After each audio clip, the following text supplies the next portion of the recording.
Prosélitos 362. Podemos receber um novo ensino sobre os deveres que competem aos espiritistas? Não devemos especificar os deveres do espiritista cristão, porque palavra alguma poderá superar a exemplificação do Cristo, que todo discípulo deve tomar como roteiro de sua vida. Então, como que a gente vai seguir um caminho?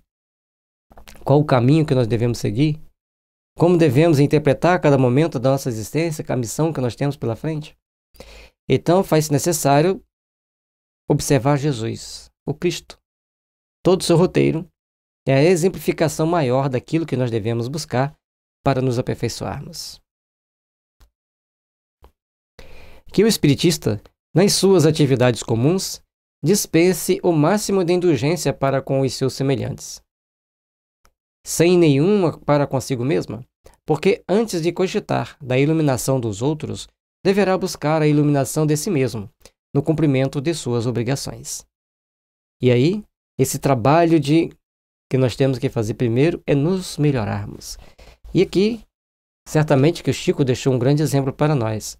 Trabalhou o tempo todo ali simples, fazendo suas atividades simples, as suas ações simples, mas com muito amor.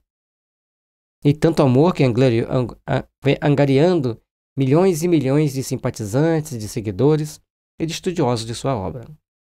Assim, agindo pacificamente nas forças do bem, estaremos construindo e edificando um amanhã melhor. 363.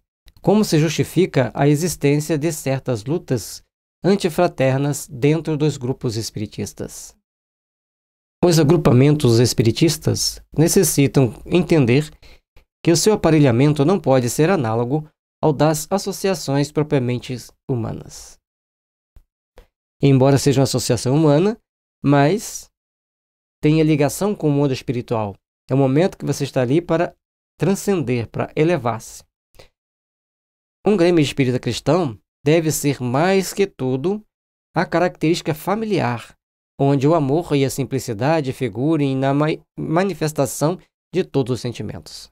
Então, é aquele momento em que nós temos que procurar agir uns para com os outros da melhor forma possível, levando os melhores sentimentos aos outros, trabalhando para que esse sentimento esteja sempre fortalecendo nossos corações e fazendo com que todos nós melhoremos, todos nós nos aperfeiçoemos. Em uma entidade doutrinária, quando surgem as dissensões e lutas internas, revelando partidarismos e hostilidades, é sinal de ausência do Evangelho nos corações, demonstrando-se pelo excesso de material humano e pressagiando o naufrágio das intenções mais generosas. Se começa dissensões, começa lutas internas, começam a querer aparecer, querer ser melhor do que os outros, está faltando o Evangelho no coração. E dentro da doutrina espírita, nós temos que saber que a pessoa está lá 30 anos trabalhando e nunca se manifestou nenhuma mediunidade. E chega uma pessoa lá vendo, ouvindo espíritos. Ele não está louco, ele é médium. Tem que ser ajudado, tem que ser orientado para poder dar prosseguimento à sua jornada. E se alguém está ali com 2 anos de tarefa, começa a ver e ouvir, também não temos que achar ruim, não temos que fazer julgamentos precipitados. Caminhamos, simplesmente. Nesses núcleos de estudo, nenhuma realização se fará sem fraternidade e humildade legítimas, sendo imprescindível que todos os companheiros entre si vigiem na boa vontade, na sinceridade, a fim de não transformarem a excelência no seu patrimônio espiritual numa reprodução dos conventículos católicos inutilizados pela intriga e pelo fingimento. E aí, ele cita aqui o catolicismo, não para denigrir o catolicismo, mas apenas para que a gente pare para pensar na forma com que nós agimos no passado, trazemos para essa vida para agir do mesmo jeito. A maioria de nós espíritas somos católicos em várias encarnações, inclusive nessa. Por isso, nós temos que prestar atenção em como nós agimos, em como nós interagimos uns com os outros dentro do templo espírita, para não cairmos em convencionalismos que vão levar por várias atitudes e ações das pessoas, caminhos, passar por espinheiros, passar por situações delicadas, passar por situações que não se deve passar por não sabermos nos portar bem uns com os outros, com naturalidade, com amor, com responsabilidade. 364. Um espiritista, para evoluir na doutrina, necessita estudar e meditar por si mesmo, ou será suficiente frequentar as organizações doutrinárias esperando a palavra dos guias? É indispensável a cada um o esforço próprio no estudo, meditação, cultivo e aplicação da doutrina em toda a intimidade de sua vida. A frequência às sessões ou o fato de presenciar esse ou aquele fenômeno, aceitando-lhe a veracidade, não traduz aquisição de conhecimento.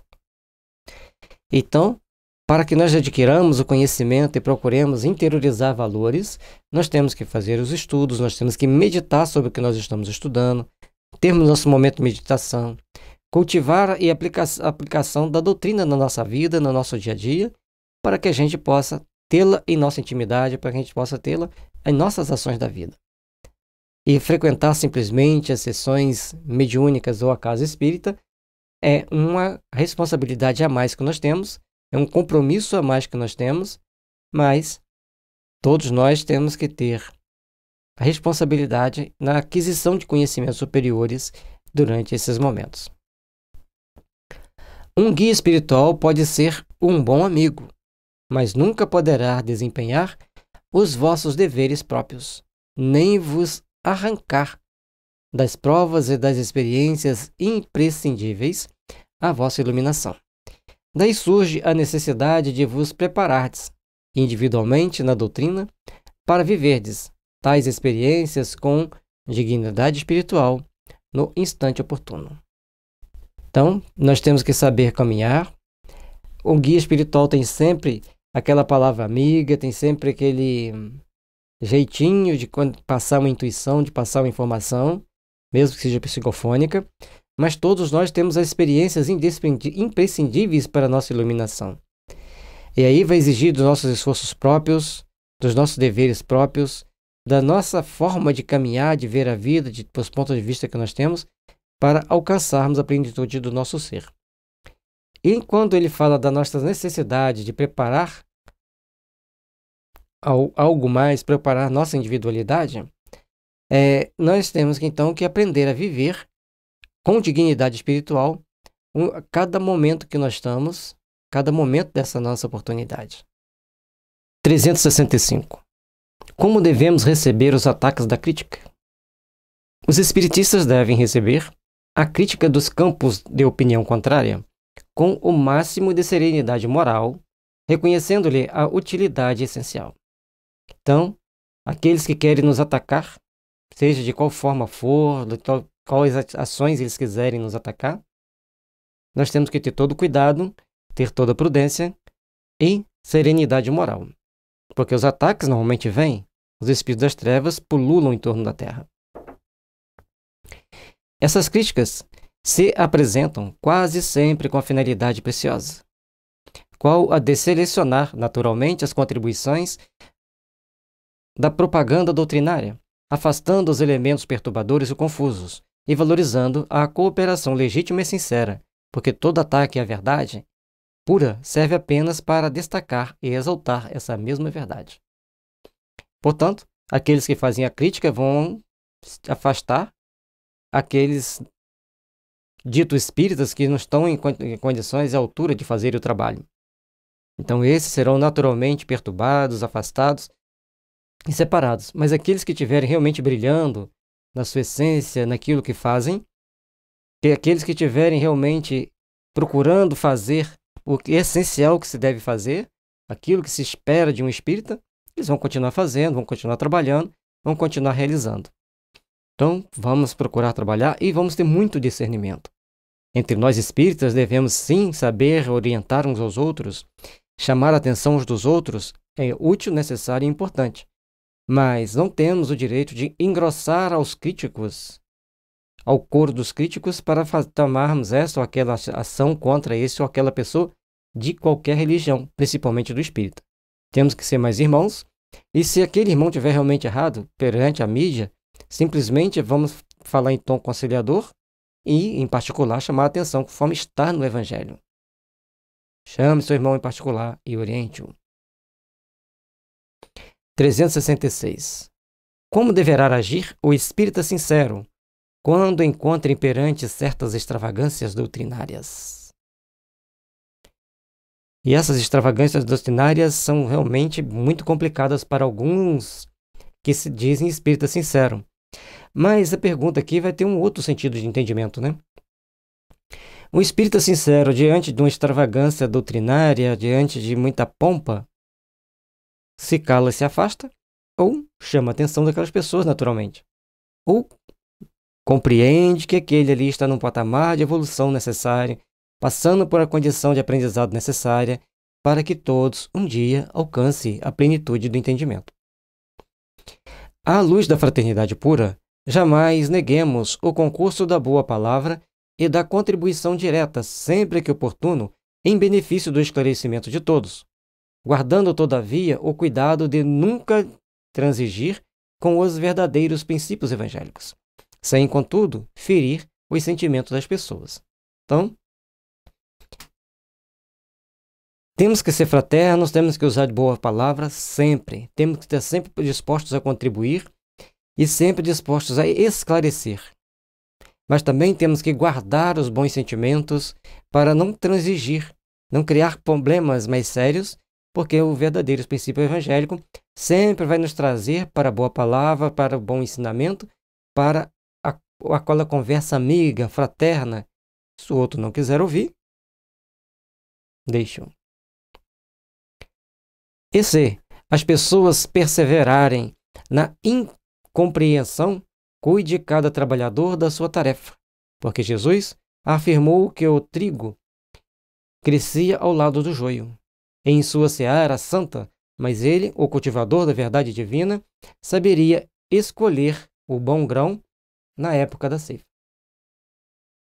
Então, cada momento nós temos que ver que temos que passar por um aprendizado, cada um vai passando por aquele aprendizado, por aquela situação, até que alcance a transcendência dos seus ensinamentos, dos seus conhecimentos e passem a viver de forma condigna com a justiça divina. 367. É justo que, a propósito de tudo, busque o espiritista tanger os assuntos do espiritismo nas suas conversações comuns? O crente sincero precisa compenetrar-se da oportunidade no tempo e no ambiente, com relação aos assuntos doutrinários, porquanto qualquer inconsideração nesse particular pode conduzir a fanatismo detestável, sem nenhum caráter construtivo. Então, você está conversando, o assunto foi pertinente, foi cabível, foi como encaixa a explicação espírita, expliquemos com muito tato, com muita diplomacia naquele momento. Não foi pertinente, a gente vai conversando naturalmente, para não cair nesse fanatismo detestável de tudo querer que seja explicação espírita. E às vezes, como a doutrina espírita faculta algumas explicações, muitas pessoas querem dar várias explicações e aquele momento não comporta, às vezes são abusos mesmo dos homens. Portanto, o plano espiritual distribuirá sempre de acordo com as necessidades e os méritos de cada um. Forçar o fenômeno mediúnico é tisnar uma fonte de água pura com a vasa das paixões egoísticas da terra, ou com as suas injustificáveis inquietações. Aí, a gente está no assunto, está conversando, então tem um assunto pertinente, você entra com esclarecimento espírita, é uma coisa. Agora, querer dar vazão à mediunidade, não, agora a gente pode dar comunicação aqui com os espíritos amigos para obtermos essa informação. Aí é que você criar um problema sério, conforme ele fala, sujar a água da fonte de forma desnecessária, porque as bênçãos de luz e de paz do Senhor estão sempre à nossa disposição para fazermos o melhor possível, para contribuirmos da melhor forma possível para o bem-estar comum de todos. 369. É aconselhável a evocação direta de determinados espíritos? Não somos dos que aconselham há evocação direta e pessoal em caso algum. Se essa evocação é passível de êxito, sua execuibilidade somente pode ser examinada no plano espiritual. Daí a necessidade de sermos espontâneos. Portanto, no complexo dos fenômenos espiríticos, a solução de muitas incógnitas espera o avanço moral dos aprendizes sinceros da doutrina. Entendendo aqui, se queremos dar uma explicação, dar vazão à mediunidade em qualquer lugar, corremos o risco, porque a execuibilidade, ou seja, se é possível ou não aquela comunicação naquele momento, compete apenas ao plano espiritual e não aos homens, achar que vai fazer daquele jeito, daquela forma. Então, nós temos necessidade de sermos também espontâneos, mas lembrando que todos os fenômenos espiríticos para a solução dos avanços da Terra não é possível, porque ainda precisamos da evolução moral de cada um. Então, aqui tem as pessoas certas que vão trazer as informações certas para a Terra. E algumas coisas precisam ser trazidas e podem ser trazidas pela mediunidade, outras não podem. E quem tentar passar essa estrada se complica.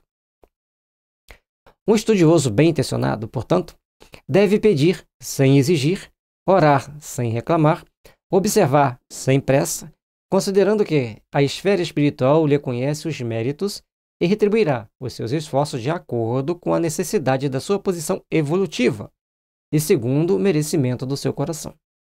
Então, primeira coisa, a necessidade e a sua posição evolutiva para que você receba aquela informação.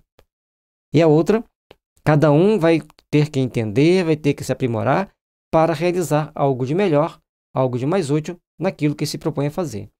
Então, são trabalhos que todos nós temos que fazer, trabalhos íntimos que todos nós temos que realizar, porque todos queremos trazer uma informação boa, trazer alguma coisa útil para a Terra, mas o Emmanuel deixa claro, e a nossa posição evolutiva permite?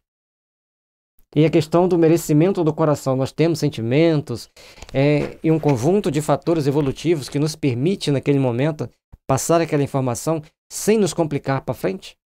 Então, vamos ter cuidado, vamos usar a mediunidade na hora certa, no momento certo, para as coisas certas. Conforme está no Livro dos Médiuns, a função dos espíritos é nos ajudar a melhorar moralmente. Tudo que vier a mais tem que ser bem pensado, tem que ser bem refletido. Podereis objetar que Allan Kardec se interessou pela evocação direta. Procedendo a realizações dessa natureza, nós precisamos ponderar, no seu esforço, a tarefa excepcional do codificador, aliada à necessidade de méritos ainda distantes da esfera de atividade dos aprendizes comuns. Então, Kardec tinha um conjunto de qualidades que lhe permitia fazer as evocações, que lhe permitia fazer todos aqueles diálogos com os espíritos que ele precisava fazer, além da necessidade da humanidade receber aquelas informações e saber como existia. Então, se a gente quer fazer evocação, nós correremos alguns riscos, porque no entorno de nós tem várias situações que pululam de forma diferenciada, diferente daquilo que gostaríamos. 370. Seria lícito investigarmos com os espíritos amigos as nossas vidas passadas? Essas revelações, quando ocorrem, traduzem responsabilidade para os que as recebem? Olha, duas perguntas importantíssimas. Os espíritos trazem para nós informações da vida passada? Algumas vezes. E aí, o que acontece? Aumenta a responsabilidade. Vejamos. Se estáis submersos em esquecimento temporário, esse ouvido é indispensável à valorização das vossas iniciativas. Então, se nós esquecemos quem fomos, o que fomos, então nós temos que valorizar as nossas iniciativas. Não deveis provocar esse gênero de revelações, porquanto os amigos espirituais conhecem melhores as vossas necessidades e poderão provê-las em tempo oportuno, sem quebrar o preceito da espontaneidade exigida para esse fim. Então, a espontaneidade para revelar quem fomos, o que fomos na vida passada, e aí eles vão aproveitar o quê? O tempo oportuno. Não é chegar assim, você foi João. No momento certo, no momento apropriado, naquele momento que você tem todo um campo de percepção que você vai receber aquela informação sem te abalar, sem criar outros problemas para o seu futuro, eles chegam, passam aquela informação naturalmente. Então, nós temos que treinar desenvolver esse sentimento, desenvolver esse entendimento, para agirmos de forma ampla, no sentido de crescer espiritualmente com a nossa responsabilidade, com o nosso entendimento, aproveitando das bênçãos daquela revelação. O conhecimento do pretérito, através das revelações ou das lembranças, chega sempre que a criatura se faz credora de um benefício como esse, o qual se faz acompanhar, por sua vez, de responsabilidades muito grandes no plano do conhecimento. Tanto assim que, para muitos, essas reminiscências costumam constituir um privilégio doloroso no ambiente das inquietações e ilusões da Terra. Então, nós temos que prestar atenção que as revelações do passado chegam para quem tem o crédito para receber esse benefício e que esse benefício vai trazer bem-estar para ele e as responsabilidades muito grandes do plano do conhecimento. São capazes dele suportar, digerir e agir de forma compatível com o que se espera dele. Então, todos nós, nesse meio que a gente vive, nas situações que a gente vive, nós temos que prestar essa atenção, entender como devemos agir nesse momento, porque reminiscências costumam constituir um privilégio doloroso. E principalmente quando a gente fica com as inquietas ilusões da Terra. Portanto, deixemos essas reminiscências do passado passar, vamos viver o nosso presente aqui com tranquilidade, para que não venhamos nos perturbar com aquelas informações. 371. Deve ser intensificadas no Espiritismo as sessões de fenômenos mediúnicos? E aí? Então, todos nos fenômenos no Espiritismo tem os fenômenos mediúnicos, e aí deve ter mais ou menos reuniões mediúnicas.